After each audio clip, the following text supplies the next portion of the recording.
Honestly, I might sound like a baby for this, but I get extremely pissed off when people hate on my fandoms.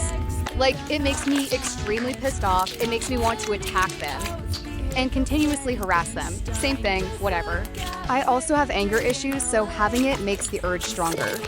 BDW, I'm not talking about them hating on the fandom, I'm talking about them hating the series, game, movie, show, etc. Anyway, Dan out. Enjoy the slime and music.